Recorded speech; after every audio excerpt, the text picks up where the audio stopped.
Welcome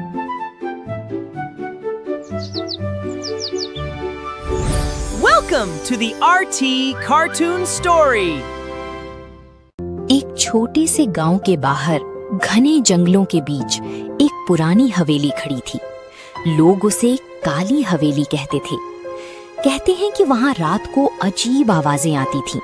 कोई रोता था, कोई हंसता था और कभी-कभी खिड़कियों में लाल आंखें दिखाई देती थीं।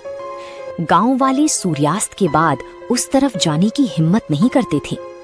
लेकिन एक दिन 4 दोस्त राहुल, अमन, विक्की और रोहित ने उस हवेली का सच जानने का फैसला किया।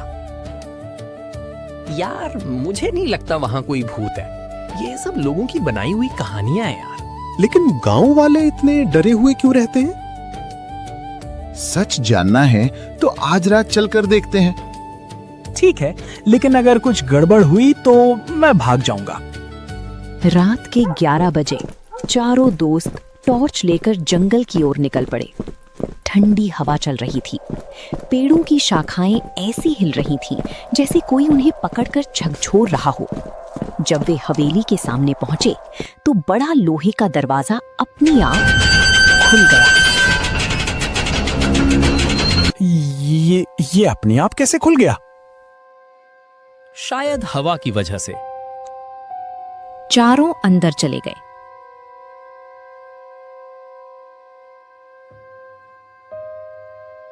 हवेली के अंदर हर तरफ धूल जमी थी। अचानक ऊपर से किसी के दौड़ने की आवाज आई।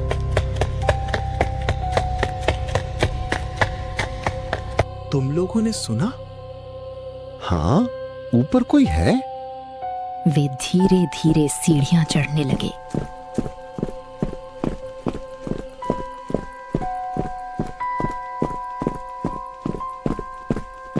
जैसे ही वे ऊपर पहुंचे, आवाज बंद हो गई। पूरा गलियारा सुनसान था। लेकिन तभी एक कमरे का दरवाजा धीरे धीरे खुलने लगा। मैं अंदर नहीं जा रहा। डरो मत, चलो। कमरे में एक पुराना आईना रखा था। अमन ने आईने में देखा, लेकिन उसे अपने पीछे एक बूढ़ी औरत दिखाई दी।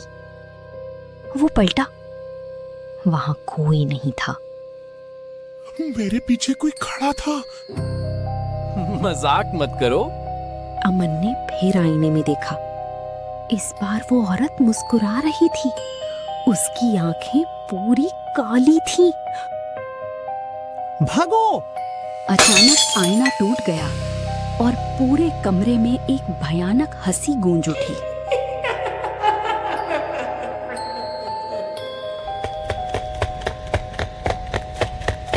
हमें यहाँ से निकलना चाहिए। चारों नीचे भागे। लेकिन नीचे पहुंचकर देखा, मुख्य दरवाजा गायब था। जहां दरवाजा था वहां सिर्फ दीवार थी। ये कैसे हो सकता है? हम फंस गए हैं। तभी उन्हें किसी बच्चे के रोने की आवाज सुनाई दी। आवाज तहखाने से आ रही थी।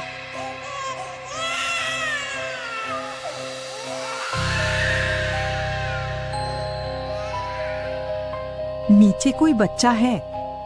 वे धीरे धीरे तहखाने की ओर बढ़े।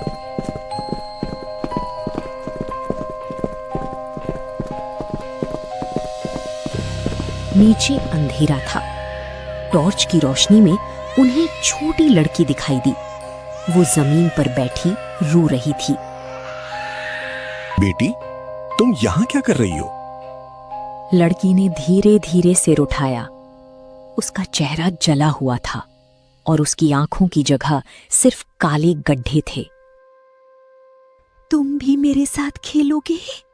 इतना सुनते ही लड़की अचानक गायब हो गई और पूरे तहखाने में सैकड़ों बच्चों की आवाजें गूंजने लगी। खेलो, हमारे साथ खेलो। भागो! चारों दोस्त दौड़ने लगे।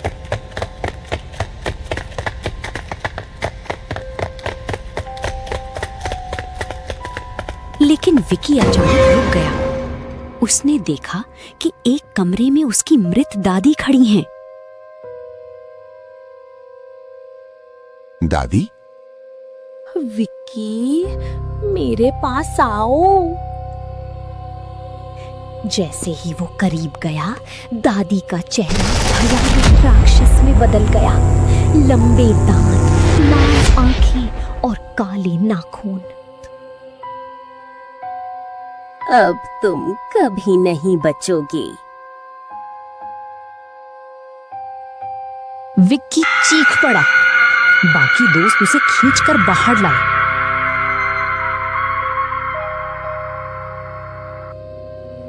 तभी पूरी हवेली कांपने लगी। ये जगह हमें मार देगी। अचानक एक बूढ़ा आदमी उनके सामने प्रकट हुआ। अगर जिंदा बचना चाहते हो तो इस हवेली का श्राप खत्म करो। कैसा श्राप? 50 साल पहले यहाँ एक औरत और उसकी बेटी को जिंदा जला दिया गया था। उनकी आत्माएं आज भी भटक रही हैं। बूढ़े ने उन्हें एक पुराना संदूक दिखाया। उसमें औरत और उसकी बेटी की तस्वीर थी। इनकी अस्थियां हवेली के पीछे दबी हैं। उन्हें सम्मान से दफना दो। चारों दोस्त हवेली के पीछे पहुंचे।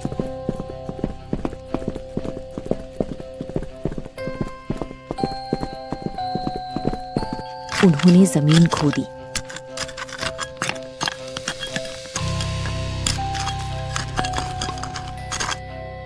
अंदर हड्डियां और पुराने गहने मिले।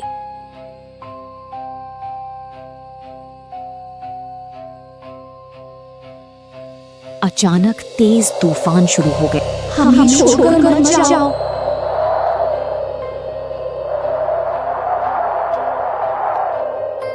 हमें न्याय चाहिए।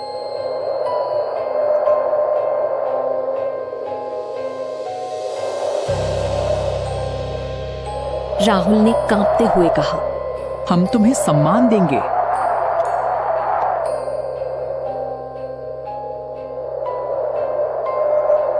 उन्होंने हड्डियों को कपड़े में लपेटा और पास के शमशान में ले जाकर अंतिम संस्कार किया। जैसे ही आखिरी मंत्र पूरा हुआ, आसमान में चमक हुई और 2 सफेद आकृतियां मुस्कुराते हुए गायब हो गईं। क्या सब खत्म हो गया? चारों ने राहत की सांस ली।